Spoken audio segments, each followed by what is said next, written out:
हरिः ओम् श्रीगुरुभ्यो नमः। हरिः ओम्। ॐ नमो भगवते स्वामिनिर्भयानन्दाय। ॐ नमो भगवते स्वामि अचलपरिपूर्णानन्दाय। हरिः ओम्। गुरुर्ब्रह्मा गुरुर्विष्णुः गुरुर्देवो महेश्वरः गुरुः साक्षात् परं ब्रह्म तस्मै श्री गुरवे नमः। ब्रह्मानन्दं परमसुखदं केवलं ज्ञानमूर्तिम् द्वन्द्वातीतं गगनसदृशं तत्त्वमस्यादिलक्ष्यम् एकं नित्यं विमलमचलं सर्वधी साक्षिभूतं भावातीतं त्रिगुणरहितं सद्गुरुं तं नमामि।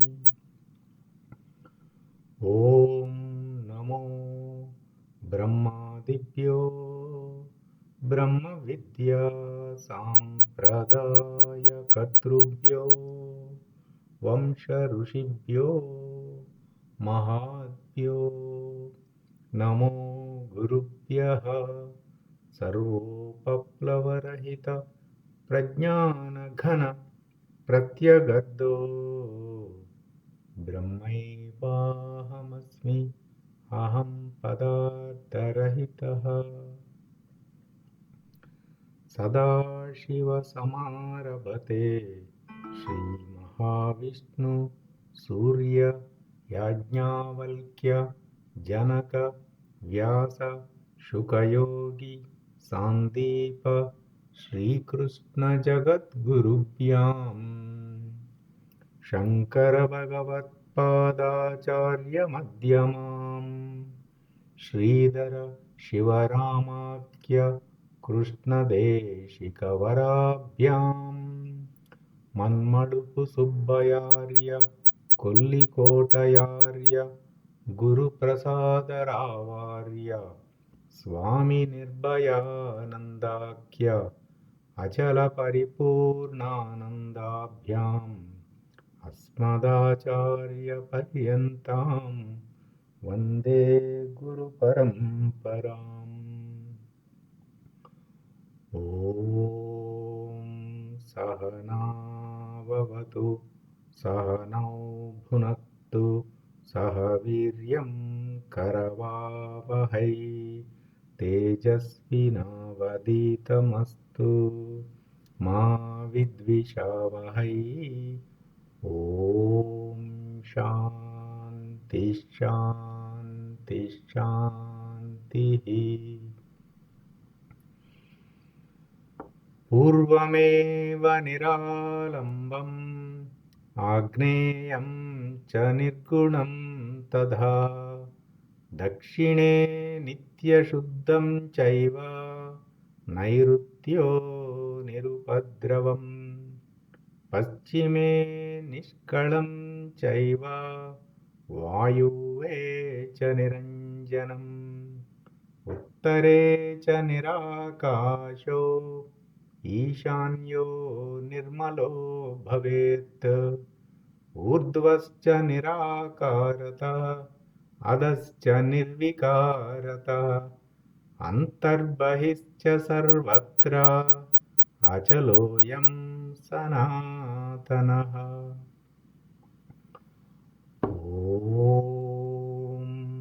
निर्भयानन्दाय विद्महे अचलपरिपूर्णाय धीमहि तन्नो परात्परप्रचोदयात्। ॐ साईश्वराय विद्महे सत्यदेवाय धीमहि तन्नः सर्वप्रचोदयात्। ॐ तत्पुरुषाय विद्महे महादेवाय धीमहि तन्नो रुद्रप्रचोदयात्। ॐ सद्गुरुरूपाय विद्महे ज्ञानबोधामृताय धीमहि तन्नो श्रीविद्यासागर प्रचोदयात्। ॐ स्वात्मानन्दाय विद्महे अचलपरिपूर्णानन्दाय धीमहि तन्नो देशिकेन्द्र प्रचोदयात्। ॐ नमस्कन्दाय विद्महे ऋषिसाक्षात् धीमहि तन्नो रमण प्रचोदयात्। हरिः ओम् श्रीगुरुभ्यो नमः। हरिः ओम्। ॐ नमो भगवते श्रीरामकृष्णाय।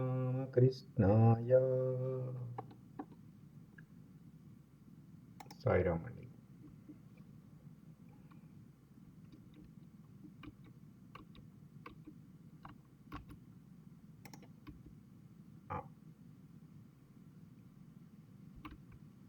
సాయి స్వర్ణ గారు ఉన్నారండి? హరి ఓం అండి. ఉన్నానండి. ప్రారంభించండి.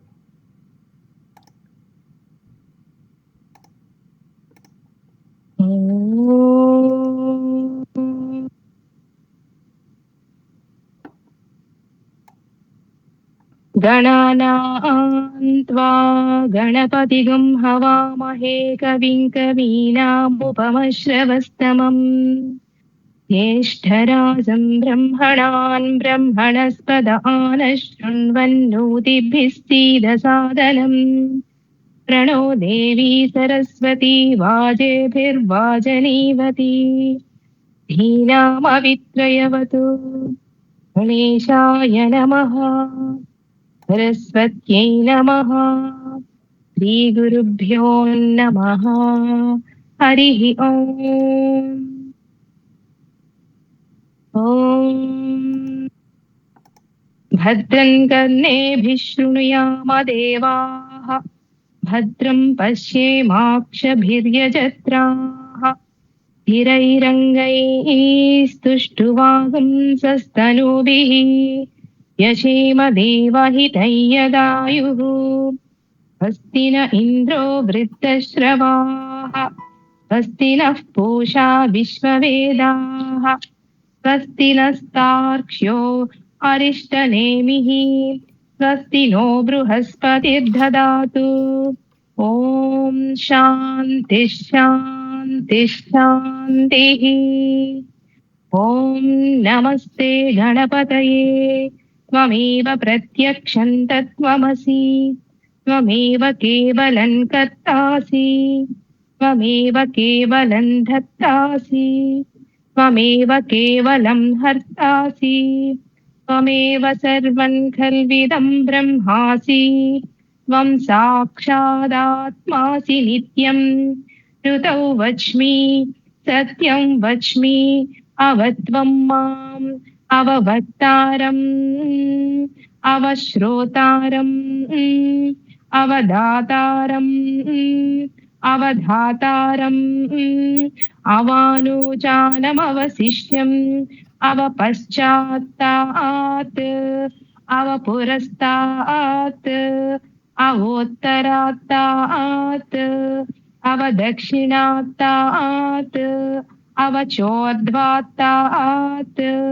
अवाधरात्तात् सर्वतो मां पाहि पाहि समन्तात् त्वं वाङ्मयस्त्वं चिन्मयः त्वमानन्दमयस्त्वं ब्रह्ममयः त्वं सच्चिदानन्दाद्वितीयोऽसि त्वं प्रत्यक्षं ब्रह्मासि त्वं ज्ञानमयो विज्ञानमयोऽसि सर्वं जगदिदं त्वत्तो जायते सर्वं जगदिदं त्वत्तस्तिष्ठति सर्वं जगदिदं त्वयि लयमेष्यति सर्वं जगदिदं त्वयि प्रत्येति त्वं भूमिरापो नलो निलो नभः त्वं चत्वारि वाक्पदानि त्वं गुणत्रयातीतः त्वं अवस्थात्रयातीतः त्वं देहत्रयातीतः त्वं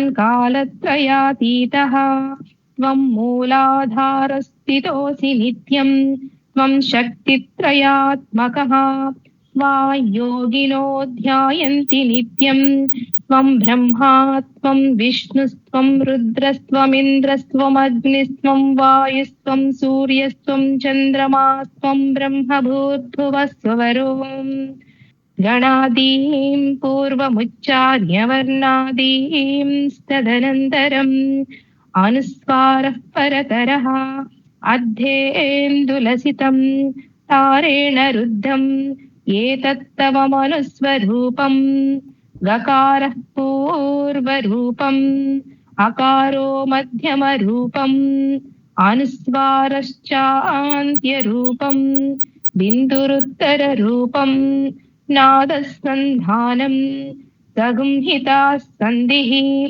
तैषा गणेशविद्या गणकऋषिः निजृद्गायत्री छन्दः श्रीमहागणपतिर्देवता ॐ गं गणपतये नमः एकदन्ताय विद्महे वक्रतुण्डाय धीमहि तन्नो दन्तिः प्रचोदयात् एकदन्तं चतुर्हस्तं पाशमङ्कुशधारिणं रदं च वरदं हस्तैर्बिभ्राणं मूषकध्वजं रक्तल्लम्बोदरं शूर्पकर्णकं रक्तवाससं रक्तगन्धानुलिप्ताङ्गं रक्तपुष्पैः सुपूजितं भक्तानुकम्पिनं देवं जगत्कारणमच्युतम् आविर्भूतं च सृष्ट्यादौ प्रकृतेः पुरुषात् परम् एवं ध्यायति यो नित्यं स योगी योगिनां वरः नमो व्रातपतये नमो गणपतये नमः प्रमथपतये नमस्ते अस्तु लम्बोदराय एकदन्ताय विघ्नविनाशिने शिवसुताय श्रीवरदमूर्तये नमः एतदथर्वशीर्षं योधीते स ब्रह्मभूयाय कल्पते स सर्वविघ्नैर्न बाध्यते स सर्वत्र सुखमेधते स पञ्चमहापापात् प्रमुच्यते सायमधीयानो दिवसकृतं पापं नाशयति प्रातरधीयानो रात्रिकृतं पापं नाशयति सायं प्रातः प्रयुञ्जानो पापो भवति सर्वत्राधीयानोपविघ्नो भवति धर्मार्थकाममोक्षं च विन्दति इदमथर्वशीर्षमशिष्याय न देयं यो यदि मोहात् दास्यति स पापीयान् भवति सहस्रावर्तनाद्यं यं काममधीते तं तमनेन साधयेत् अनेन गणपतिमभिषिञ्चति स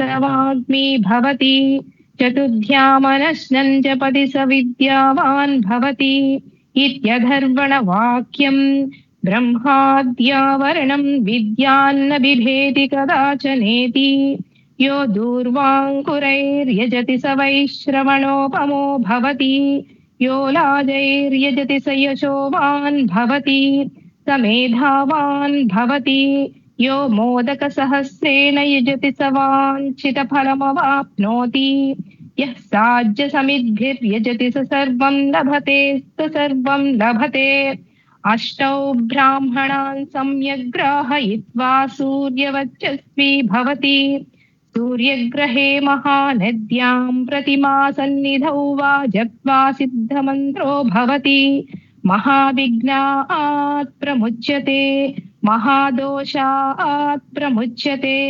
महापापात् प्रमुच्यते महाप्रत्यवायात् प्रमुच्यते स सर्वविद्भवति स सर्वविद्भवति य एवं वेद इत्युपनिषत्। ॐ శాంతి శాంతి శాంతి. హరి ఓం. గురు కృపతో చక్కగా జరిగిందండి. ధన్యవాదాలు. ఈరోజు మనము ఈ గణపతి అథర్వ శీర్షం, దీన్నే గణపతియోపనిషత్తు అని కూడా అంటారు. దీని మీద గురువు గారు వ్యాఖ్యానించారు. ఆ వ్యాఖ్యానం ఆధారంగా ఈ మైండ్ మ్యాప్ ఏర్పడినది.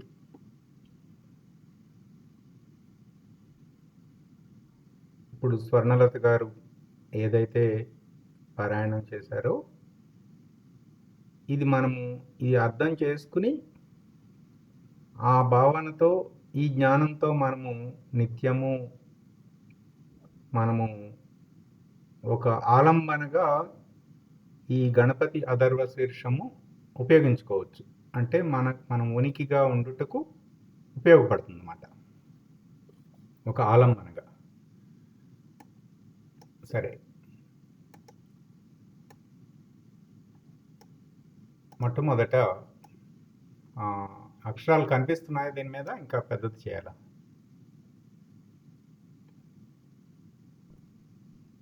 కనిపిస్తున్నాయి కదా.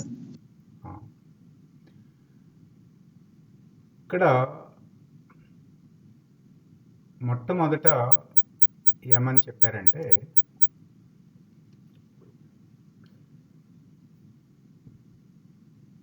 ఈ గణపతి స్వరూపంతోనే, గణపతిని ఉపాసించుటతోనే బ్రహ్మమును ఉపాసించుట ప్రారంభం అవుతుంది.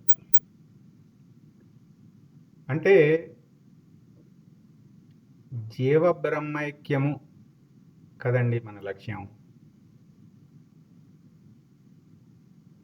ఆ జీవ బ్రహ్మైక్యము, ఆ ప్రయాణంలో మెయిన్ ఎంట్రన్స్ మాట, మెయిన్ ఎంట్రన్స్. ఈ మెయిన్ ఎంట్రన్స్ దగ్గర మూలాధార చక్రము, అధిష్టాన దేవత. మనకి ఎట్లాగైతే ర్యాకెట్ పైకి వెళ్తుంది అనుకోండి, ఈ ర్యాకెట్ చాలా జోన్స్ని దాటి వెళ్తుందన్నమాట అంతరిక్షంలో. అయితే చాలా స్టేజెస్ ఉంటాయి. స్టేజ్ 1, స్టేజ్ 2, స్టేజ్ 3 సక్సెస్ అని చెప్తూ ఉంటారు కదా ఇస్రో సైంటిస్టులు. అయితే కింద నుంచి పైకి వెళ్ళే వరకు కావలసిన ఫ్యూయల్ ఏదైతే ఉందో, శక్తి ఏదైతే ఉందో, అది ఎక్కడ ఫిల్ చేస్తారు? మొదటి స్టేజ్లోనే అంత కావలసిన ఇంధనం మొత్తం నింపేస్తారు. అంటే ఎంత ముఖ్యం అంటే, ఇక్కడ గణపతి ఉపాసన, ఆ సిద్ధి ఎంత ముఖ్యం అంటే, మూలాధార స్థితి, మూలాధార చక్రం నుంచి ప్రారంభమైన ప్రయాణము సహస్రారం వరకు చేరే వరకు కూడా కావలసిన శక్తినంతటినీ ఇచ్చేస్తారన్నమాట.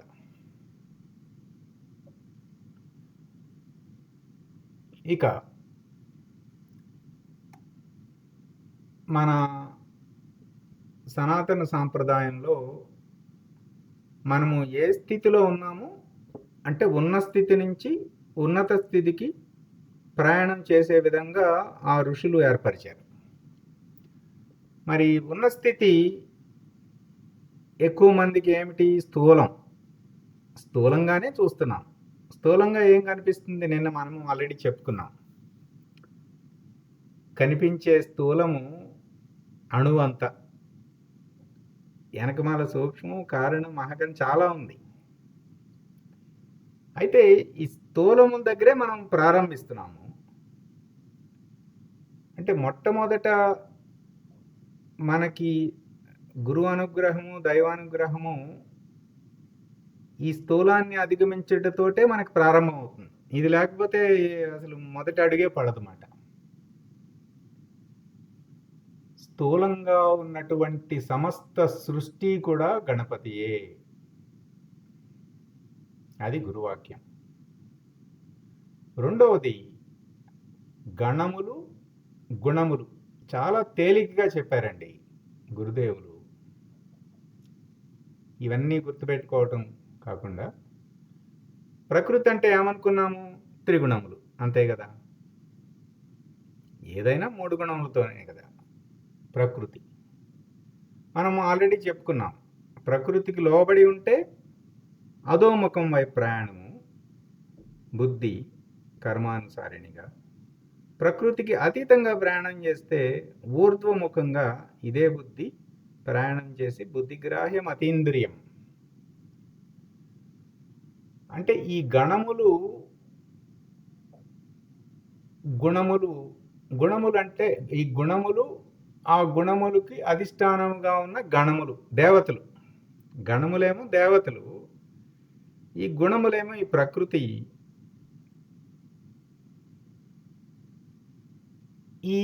ఈ గణములకు, ఈ గుణములకు, ఆ గణములకు అధిష్టానము విఘ్నేశ్వరుడు, గణపతి.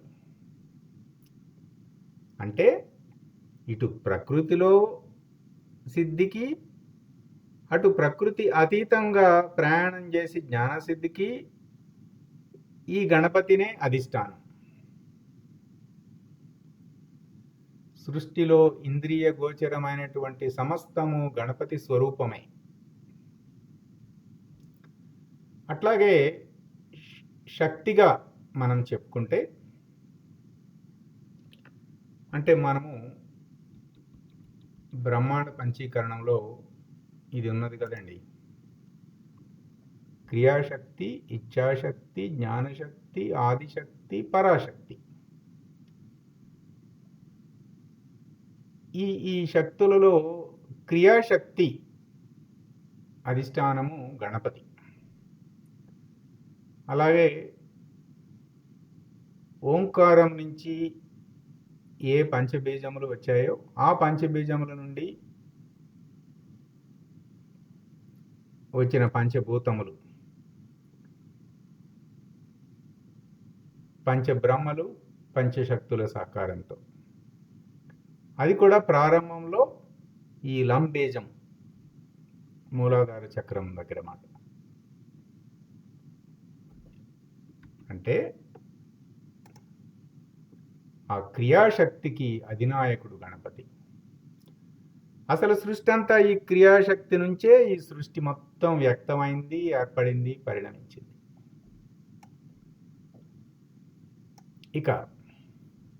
ఇక్కడికి వచ్చేసరికి గణపతి స్థూల ప్రపంచము అయినటువంటి స్థూలమైన ప్రపంచము నుంచి సూక్ష్మమైన ప్రపంచానికి మార్గదర్శకుడు. మార్గదర్శకుడు అంటే ఎవరండి? గైడ్, గురువు. మార్గదర్శకుడు అంటే గురువు. అంటే ఈ మాటలో గురువు గారు ఏం చెప్పారు? మనము ఉపాసన చేసేటప్పుడు ఆ గురువే, ఆ గురుతత్వము, మనం గురుమాల మంత్రం ఏమిటండి? ఓం హం శ్రీ గురుదేవాయ పరమపురుషాయ సర్వదేవ వశీకరాయ సర్వపాప వినాశాయ సర్వమంత్రచ్ఛేదనాయ త్రైలోక్యవశమానాయ స్వాహ. అంటే ఈ ఆయా చక్రములలో, ఆయా స్థితుల యందు ఆయా ఉపాస్య దేవతలు ఉంటారు కదండి. ఈ ఉపాస్య దేవతలందరికీ అధిష్టానము గురువు. సద్గురువు ఉపాస్య దేవతలందరికీ అధిష్టానం. అధిష్టానమే కాదు, గురువు ఈ ఉపాస్య దేవతలు అభేదము, ఇద్దరు ఒకళ్ళే. సద్గురువు, ఉపాస్య మనం పూజించే దేవతలు ఉన్నారు కదా, ఇద్దరు ఒకటే. ఆ తత్వమే ఉనికిగా మన అంతరాత్మగా జ్ఞాత ప్రకాశముగా ఉన్నది కూడా ఆ తత్వమే. అందుకే గురువు గారు ఏం చెప్పారు మన సత్సంగంలో, అసలు రెండో వాడు ఎవరు, చెప్పేది వినేది గురువే. ఉన్నదంతా గురుతత్వమే, గురు సత్తానే. ఆయా ఉపాధిగతంగా ఆయా అట్లా జరుగుతున్నది. అంత ఉన్నది. అంటే గణపతిని గురువుగా చూడాలి మనం. గురువే గణపతి. స్థూల శరీరావిష్కృతమైన చైతన్యాన్ని, అంటే ప్రస్తుతం మనం ఏమనుకుంటున్నాము, నువ్వు ఎక్కడున్నావు, ఈ దేహం అంతా వ్యాపించేసి ఉన్నాను కదా, స్థూల శరీరంగా గమనిస్తున్నాం, ఈ దేహం అంతా వ్యాపించేసి ఉన్నాను నేను. మరి ఆ చైతన్యాన్ని సూక్ష్మ శరీరంలోకి ప్రవేశింపజేసే ద్వారానికి అది దేవత, మెయిన్ ఎంట్రన్స్ మాట. అంటే ఎట్లాగైతే ఒకే వ్యక్తి స్కూల్లోకి వెళ్ళి టీచర్గా ఉద్యోగం చేస్తుంది, ఇంట్లో తల్లి పాత్ర పోషిస్తుంది, అక్కడ తల్లిదండ్రులను చూసుకునేటప్పుడు కుమార్తె పాత్ర పోషిస్తుంది, ఎట్లాగో అట్లాగే ఒకే గురుసత్తా ఉపాస్య దైవంగా ఉన్నప్పుడు ఈ స్థానమున సూక్ష్మ శరీరంలోకి ప్రవేశింపజేసే ద్వారానికి అది దేవతగా ఉంటున్నది. ఒకే సత్తా, ఒకే గురు సత్తా. ఇంకొకటి, అన్ని వేదాలలో సూచించబడిన ఉపాస్య దైవం గణపతి. ఈ గణపతి ఇప్పుడు మనము కలియుగంలో మనము ఉపాసించటం కాదండి. అటు కృతయుగము, సత్యయుగము, త్రేతాయుగము, ద్వాపరయుగము, అన్ని యుగాలలో, అన్ని కాలాలలో, అన్ని అవతారాలలో ఎవరికైనా సరే ఉపాస్య దైవం గణపతి. గణములకు అధిపతి, గుణములు గణములు. ఈ గణపతి దేనికి సమర్థుడు అంటే, నీవు సహజంగా స్థూల ధర్మాన్ని అధిగమించడానికి, నీవు సూక్ష్మ శరీరాంతర్గతమైనటువంటి ప్రజ్ఞని, చైతన్యాన్ని తెలుసుకోవటానికి కావలసిన సిద్ధిని ఇవ్వగలడు. సిద్ధి, బుద్ధి ఆయన స్వాధీనంలో ఉంటాయన్నమాట. ఆ సిద్ధిని, అంటే స్థూల శరీరమే గ్రహిస్తున్న చైతన్యము అటు మనోవికాసము, బుద్ధి వికాసము, అక్కడ ప్రజ్ఞ ఈ బుద్ధిని ప్రజ్ఞలో లయింపజేస్తారన్నమాట. ఆ సిద్ధిని అనుగ్రహిస్తున్నారు. అంత సమర్థత ఉన్నది గణపతికి. ఈ గణపతి ఆరాధన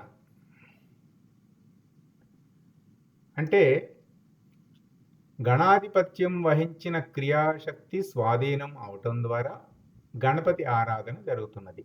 అంటే మనకి మొదట షడక్షరి మంత్రము ఉపదేశము, తర్వాత హంస మంత్రము. ఆ హంసతత్వాన్ని అర్థం చేసుకోవాలంటే కావలసిన శక్తి కూడా గణపతి ప్రసాదమే. నాదము, ప్రాణశక్తి అదంతా కూడా ఆ గణపతి ప్రసాదం. అది అసలు ఈ గణపతి ప్రసాదం లేకుండా క్రియాశక్తిని దాటడం అసాధ్యం. అంటే మెయిన్ ఎంట్రన్స్ నుంచి లోపలికి వెళ్ళాము, అసలు పైకి ఊర్ధ్వముఖంగా ప్రయాణం వీలు పడదు. మొట్టమొదట ఈ గణపతి ఉపాసన, గణపతి ప్రసాదము సిద్ధించక అసాధ్యం. అంటే దేహమే నేనుగా స్థూలమైన పదార్థ భావనలో నిమగ్నమైన ధీశక్తిని స్థూల శరీర తాదాత్మ్యత నుంచి విడగొట్టి, అంటే దేహ భావన నుంచి విడగొట్టి సూక్ష్మ శరీరంలో నుంచి హంసతత్వ పరిధిలోనికి ప్రవేశపెట్టే ఉపాసన.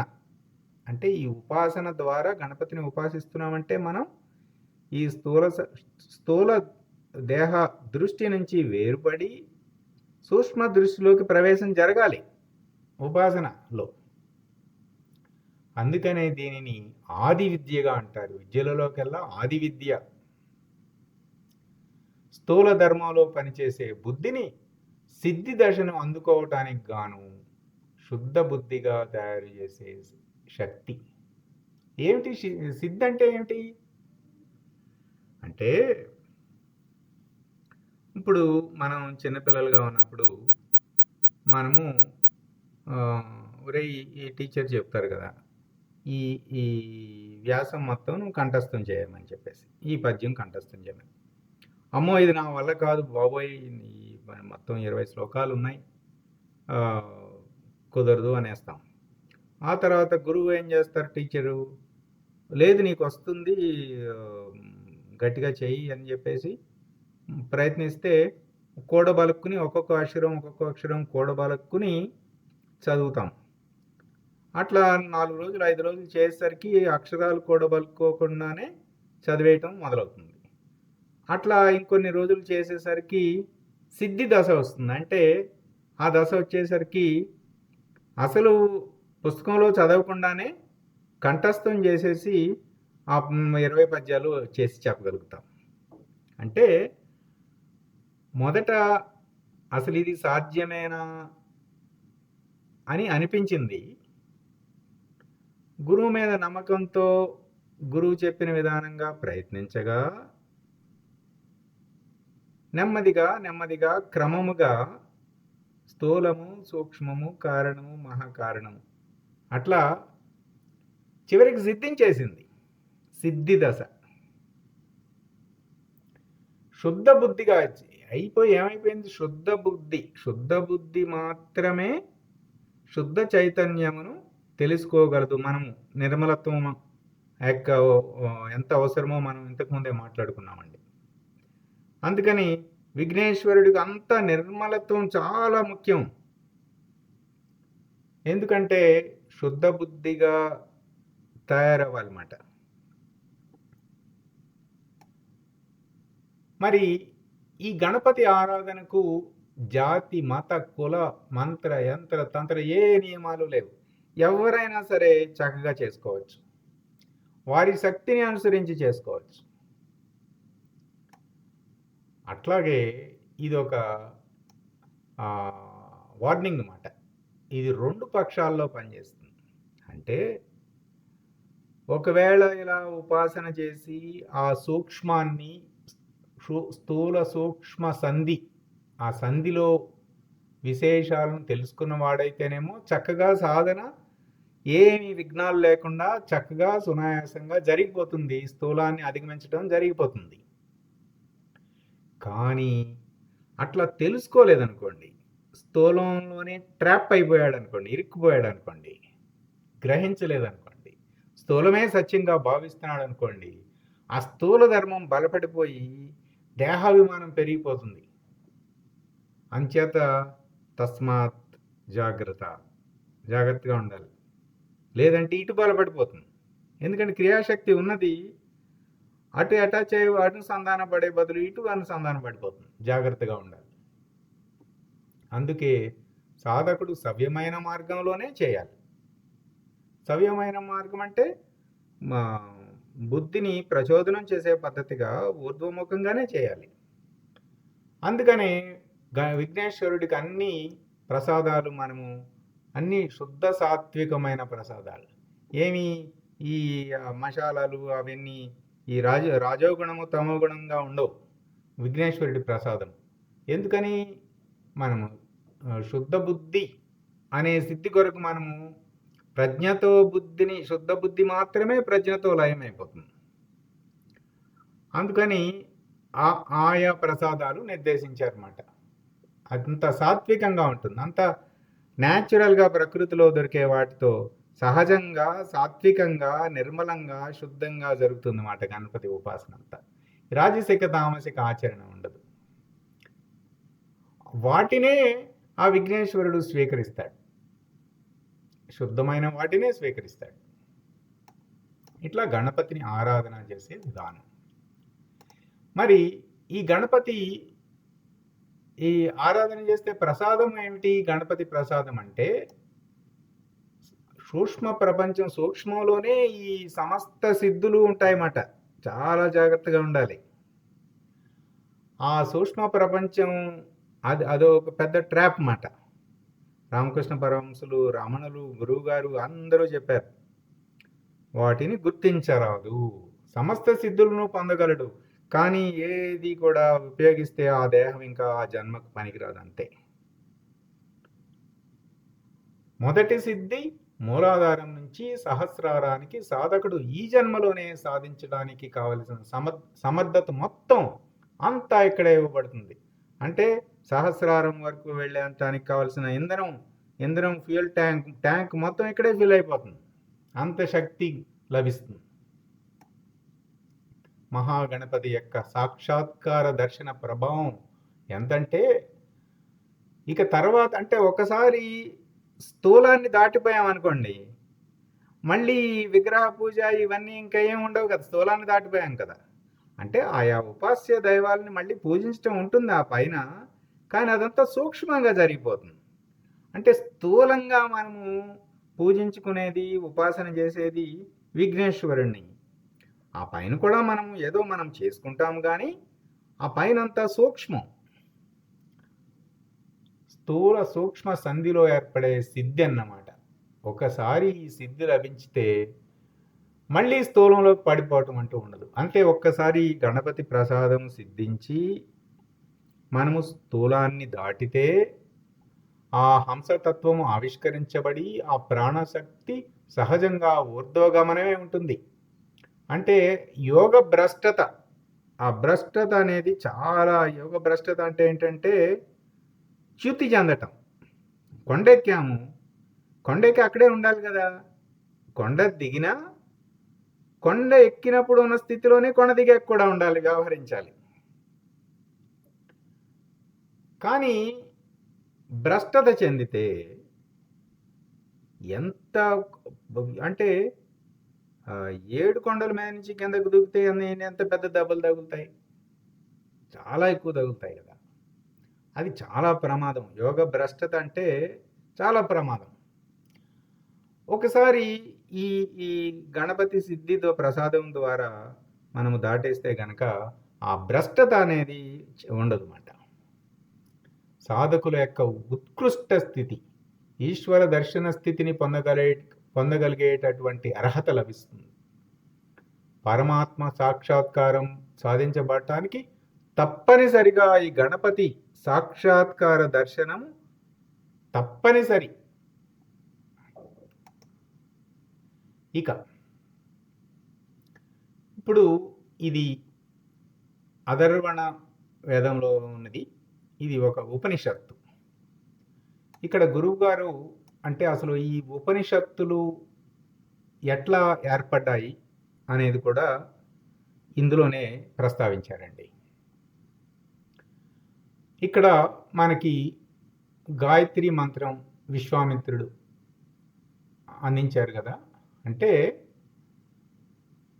ఎట్లా ఏర్పడుతుందంటే ఆ ఋషులు వారు తపస్సు చేసి ఆ బ్రహ్మము యొక్క దర్శనాన్ని పొంది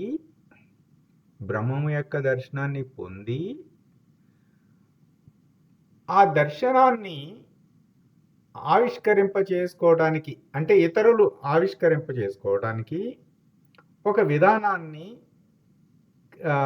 సృష్టించారు, ఒక మార్గాన్ని తయారు చేశారు.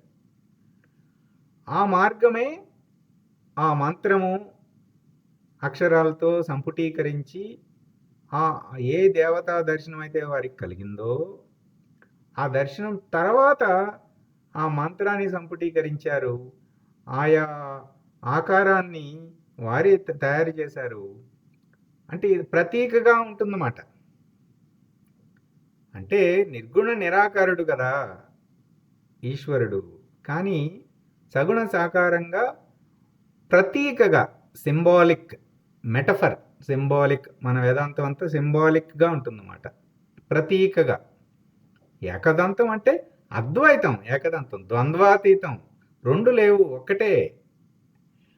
అట్లా ప్రతీకగా ఆ సగుణ సాకార రూపాన్ని, అంటే అర్చన చేసుకోవడానికి ఆ రూపాన్ని, అర్చనామూర్తిని అక్షరాలు సంపుటీకరించి మంత్రరూపంగాను, యంత్రరూపంగాను, మంత్రరూపంగాను, అర్చారూపంగాను ఇట్లా ఆ ఋషులు మనకి అందించారు. అలాగే ఉపనిషత్తు ద్వారాను మనకి అందించారన్నమాట. అంటే ఇక్కడ ఏమని చెప్పారంటే గాడ్ ఈజ్ మ్యాన్ మేడ్. మరి ఈ అర్చామూర్తి, ఈ దైవాన్ని ఇప్పుడు తయారు చేసినది ఎవరు? మనిషే కదా.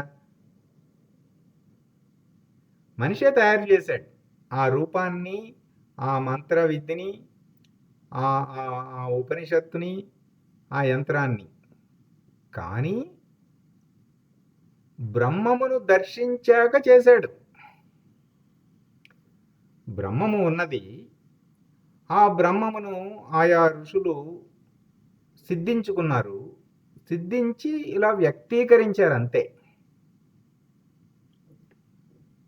అట్లా మనకి ఉపనిషత్తులు, ఈ మంత్రములు, ఆ యంత్రములు, ఆ అర్చామూర్తులు, రూపములు, సగుణ సాకార రూపాలు ప్రతీకాత్మకంగా ఇవన్నీ కూడా, వీటన్నిటికీ ఒకే ఒక లక్ష్యం ఏమిటి అంటే జీవ బ్రహ్మైక్యము. నిన్ను నువ్వు జీవుడిగా అనుకుంటున్నావు కదా, నీవు బ్రహ్మవు అని ఇటు మూలాధార స్థితి నుంచి సహస్రారం వరకు తీసుకెళ్లే పద్ధతిగా ఉపాస్య దేవతలను, బోల్డ్ సహస్రనామాలు, అన్నిటి లక్ష్యం కూడా ఇదే. త్రిమూర్త్యాత్మకము, త్రిశక్త్యాత్మకము, త్రిగుణాత్మికము, త్రివుత్కరణము, సృష్టి స్థితి లయలు. అంటే వీటినన్నిటినీ కూడా ఈ త్రిపుటికి సాక్షిగా ఊర్ధ్వముఖంగా ప్రయాణం చేపించే లక్ష్యంతో అందించారు. మరి ఆ మహర్షులు అధ్యయనం చేసి ఒక ఆజన్మాంతం, ఒక జీవితకాల సాధన వారికి. ఇప్పుడు విశ్వామిత్రుడు ఒక జీవితకాల సాధన, ఆజన్మాంతము అధ్యయనం చేసి, సాధన చేసి, సాధించి, సాధన సిద్ధి సిద్ధ సాధన చేశారండి. సాధకుడు సాధన చేశాడు, సాధకుడు సాధన చేసి సిద్ధి పొందాడు. సిద్ధి పొందాక ఏమయ్యాడు? సిద్ధ. సాధకుడు, సాధన, సిద్ధి, సిద్ధ.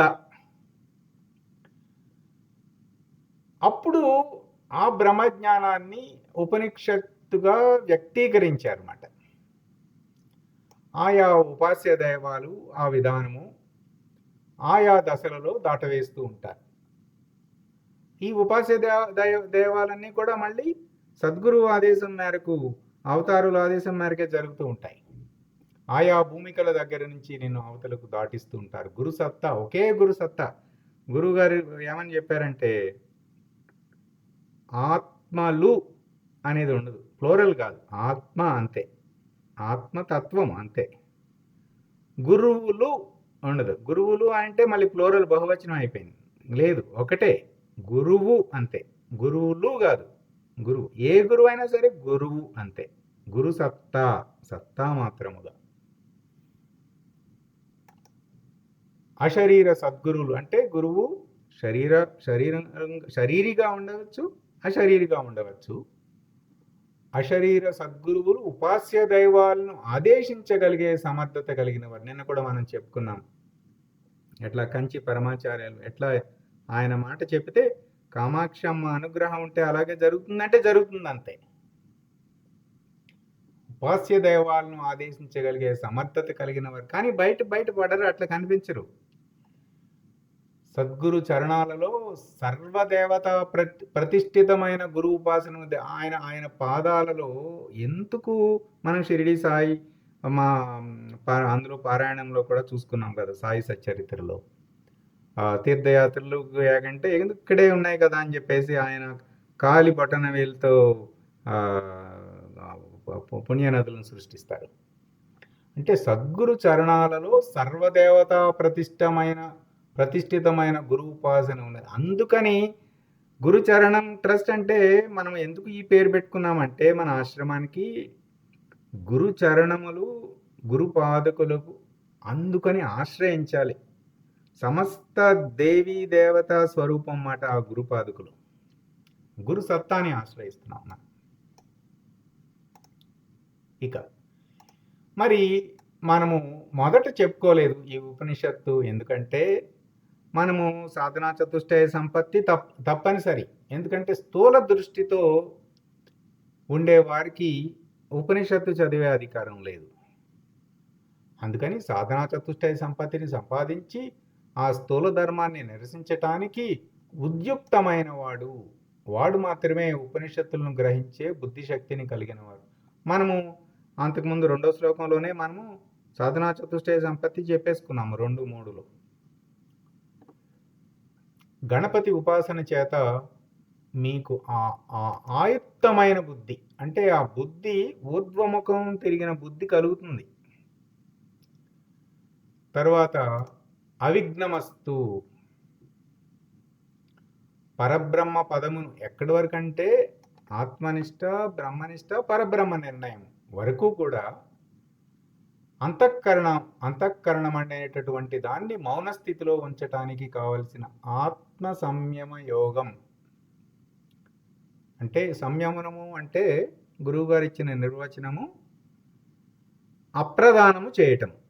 ఏదైనా మనో సంయమనము, బుద్ధి సంయమనం. కాస్త సంయమనం వహించరా, కాస్త సంయమనంగా ఉండు, నువ్వు సంయమనంగా ఉండు అంటే ఏంటంటే ఏది ప్రధానమో ఏది అప్రధానమో గుర్తించి ప్రధానాన్ని స్వీకరించి అప్రధానాన్ని ఉపేక్షించాలి, దాన్ని వదిలిపెట్టేసేయాలి, నిరసించాలి.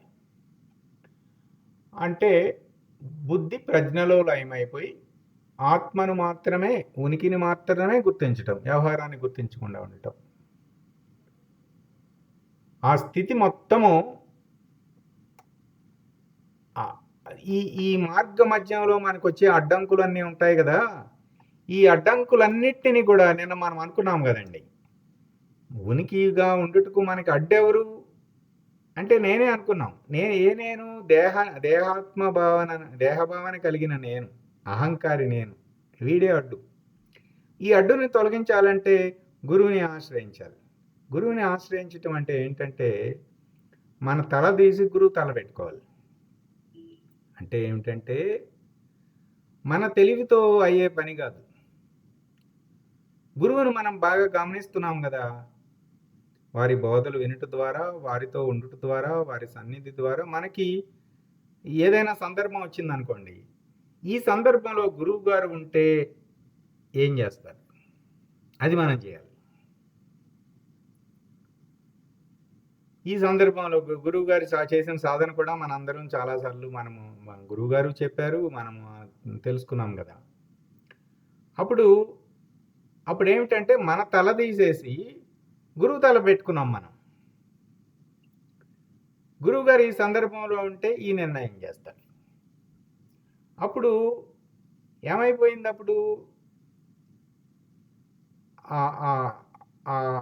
ఆ నేను ప్లేస్లో గురువుని పెట్టేసరికి అధిగమించగలుగుతున్నాం. అది గురు కృపతోనే మనము అధిగమిస్తాము. అంటే దాని అర్థము గురువు తెలివితోనే మన ఈ నిర్ణయాలన్నీ జరగాలండి, సాధనా నిర్ణయం. అందుకని సూక్ష్మ శరీరాన్ని అధిగమించడానికి ఎన్నో విఘ్నాలు ఉంటాయి. నీ సూక్ష్మ ప్రపంచ ప్రయాణాన్ని దాటడానికి విఘ్నేశ్వరుని ప్రసాదం కావాలి. అనేక జన్మార్జిత సంస్కార బలమంతా వ్యక్తమయ్యేది సూక్ష్మ శరీరంలోనే చెప్పుకున్నాం. చెయ్యి వెనకమాలుంటుంది మొత్తం అంతా కూడా. ఎన్నో ఉంటాయి, ఎన్నో రాక్షసులు, మొత్తం ఈ హిరణ్యకశిపుడు, ఆ గజాసురుడు, రావణాసురుడు, మొత్తం అందరూ, మహిషాసురుడు, మొత్తం అన్నీ ఆ లక్షణాలన్నీ కూడా ఆ లోపల ఉంటాయి కదా, అవన్నీ అవిఘ్నాలు. అంతేగాని అవిఘ్నాలంటే ఏదో మనకి వ్యావహారిక జీవితంలో స్థూల ప్రపంచంలో వచ్చే విఘ్నాలని కాదు. మనము బ్రహ్మము లక్ష్యముగా జీవ బ్రహ్మైక్య ఆ సిద్ధి కొరకు చేసే ప్రయాణంలో వచ్చే అడ్డంకులని, ఆ సూక్ష్మలో కలిగే ఆ విఘ్నాలని వినాశనం చేసి మనకి మార్గము క్లియర్ చేస్తున్నారన్నమాట. కర్మ అనే సూక్ష్మ దశని అధిగమించాలి అంటే కర్మ ప్రభావానికి అతీతముగా బుద్ధిగ్రాహ్యం అతీంద్రియం ఆ గణపతి వరప్రసాదం కావాలి. సర్వవ్యాపక బ్రహ్మస్థితిని తెలుసుకోవటానికి ఉపాస్య దైవం గణపతి. బ్రహ్మమే నేను అనే లక్ష్య సిద్ధి. ఇట్లా మనం గమనిస్తే ఎంత విస్తృతంగా గురుదేవులు ఏమిటి అసలు గణపతి అంటే ఏమిటి, గణపతి ఆరాధన ఏమిటి, గణపతి ప్రసాదం ఏమిటి, అసలు ఈ ఉపనిషత్తు ఎలా వచ్చింది, ఉపనిషత్తు చదవటానికి అర్హత ఏమిటి, ఇది ఈ ఉపాసన ఉపనిషత్తు ఈ జ్ఞానాన్ని మనం విచారణ సాధన చేస్తే మనకి అవిఘ్నమస్తు ఎట్లా ఆశీర్వాదం జరుగుతుంది, ఇవన్నీ ఇక్కడ చెప్పారండి.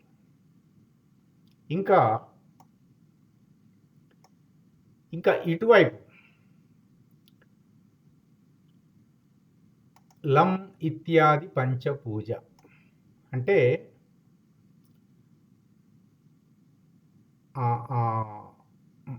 అర్ధమాతృక ప్రణం ఉంది కదండి. అంటే నోరు మూసేసి ఓంకారం చేస్తాం కదా, ఆ అర్ధమాతృక ఆ మకార పొల్లు కదా, అందులో నుంచే అక్షరాలన్నీ అందులో నుంచే వచ్చినాయి. శబ్దం చేతనే కదా సృష్టి ఏర్పడింది, ఆకాశం శబ్దతత్వం కదా, అక్కడి నుంచే కదా సృష్టి అంతా ఏర్పడింది, సృష్టి అంతా కదా గణపతి స్వరూపం కదా. ఆ క్రియాశక్తి ఆ బీజాక్షరం లం అంటే ఆ అక్షరాలన్నీ కూడా లం వం రం యం హం. గురుమాల మంత్రంలో బీజాక్షరం చూడండి, ఇక్కడ లం మూలాధారం అంటే ఆ ఓంకారం నందు ఇమిడి ఉన్నవే ఈ పంచబీజములు.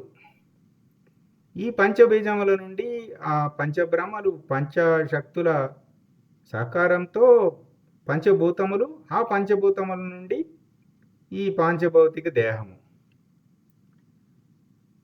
ఇట్లా మళ్ళీ పంచపూజలు పంచోపచారములు, మళ్ళీ ఒక్కొక్క పంచభూతమునకు ఒక వాయువుకి చిహ్నంగాను ప్రతీకగాను, జలమునకు ప్రతీకగాను, మనము ఆయా పృథ్వీకి ప్రతీకగాను ఆయా పంచోపచారములను మనము నీది నీకే ఇస్తున్నాను అని చెప్పేసి మనము ఈశ్వరునికి ప్రతీకాత్మకంగా, అంటే ఈశ్వరుని గుర్తింప చేయడానికి ఋషులు ఏర్పరిచిన విధానం అన్నమాట ఈ పంచోపచార పూజ.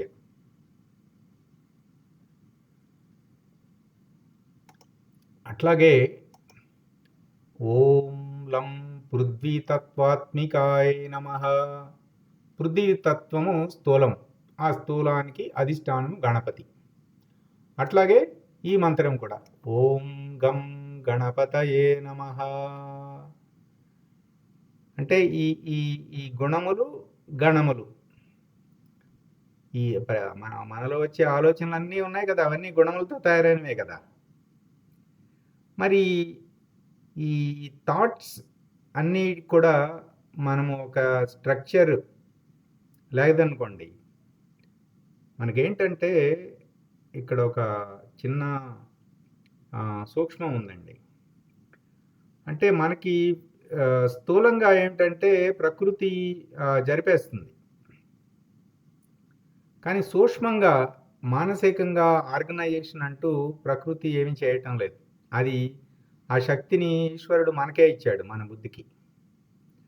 అంటే మన థాట్స్ని ఆర్గనైజ్ చేసుకుని ఆర్మీ ఆఫ్ థాట్స్ మాట, ఆర్మీ ఆఫ్ థాట్స్ మనలో వస్తున్నాయి కదా ఈ మనసులో, వాటిని అన్నిటినీ ఒక క్రమబద్ధీకరించుకుని వాటిని అన్నిటినీ నియంత్రించుకునే శక్తి మన బుద్ధికే ఉన్నది.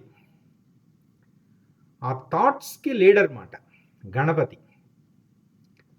అంచేత ఎప్పుడైతే మనము గణపతి ఉపాసన ద్వారా ఈ సూక్ష్మాన్ని, అంటే మన ఈ ఆలోచనలు, వృత్తులు, వాసనలు, చివరికి బంధము, ఆలోచన రాహిత్యము, వృత్తి రాహిత్యము, వాసనా రాహిత్యము, బంధరాహిత్యము, ఇట్లా మనము ఆ గణపతి తత్వం మనలో ఉన్న ఆ ఉనికిగా మనలోనే ఉన్నది, మన అంతరాత్మయే అందే ఉన్నది ఆ గణపతి తత్వము. ఆ గణపతి తత్వాన్ని ప్రచోదనం చేయటం ద్వారా మనము అధిగమించగలుగుతున్నాం. దానికి ఈ మంత్రము ఆలంబనగా ఉపయోగపడుతుంది. ఇట్లా ఎంతో ఉన్నతంగా గురువుగారు చెప్పారండి. ఇంకా మనకి ఇంకొంచెం సమయం కావాలి. ఇది అంటే తత్వమసి, కేవలం పరబ్రహ్మ నిర్ణయం. అసలు గురువు అంటే ఏంటి, నాదస్వరూపం అంటే ఏంటి, ఇవన్నీ కూడా మనము రేపు ప్రస్తావించుకుందాము. తొందరగా ఊరికే చెప్పుకోవటం ఎందుకు, అర్థం మనకి గ్రహించాలి కదా మనం. ఏమైనా ప్రశ్నలు ఏమైనా ఉన్నాయా?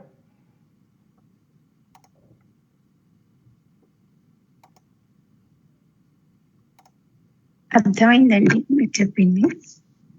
స్పష్టంగానే ఉంది కదా, అందరి దగ్గర ఈ మైండ్ మ్యాప్ కూడా ఉన్నది.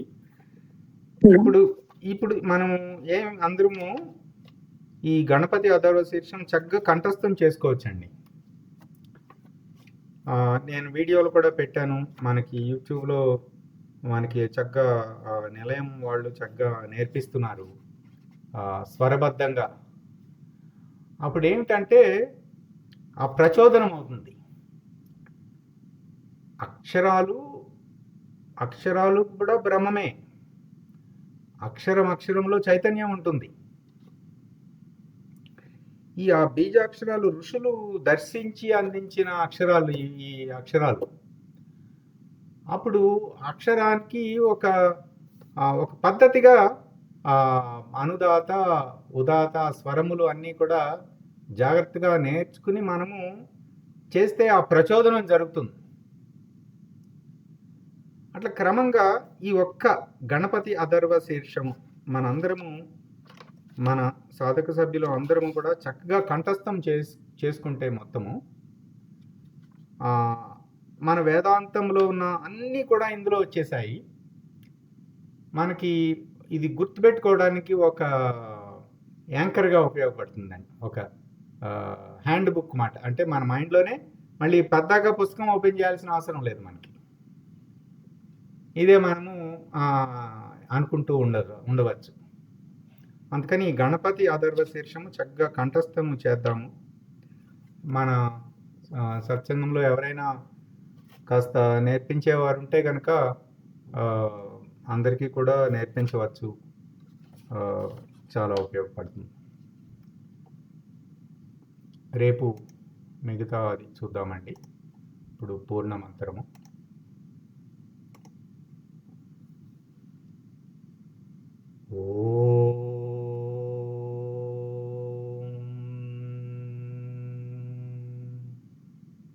పూర్ణమద పూర్ణమిదం పూర్ణాత్ పూర్ణముదచ్యతే పూర్ణస్య పూర్ణమాదాయ పూర్ణమేవావశిష్యతే. ఓం తత్సత్. ఓం శాంతి శాంతి శాంతి. హరి ఓం. శ్రీ గురుభ్యో నమః. హరి ఓం. సాయిరామ్.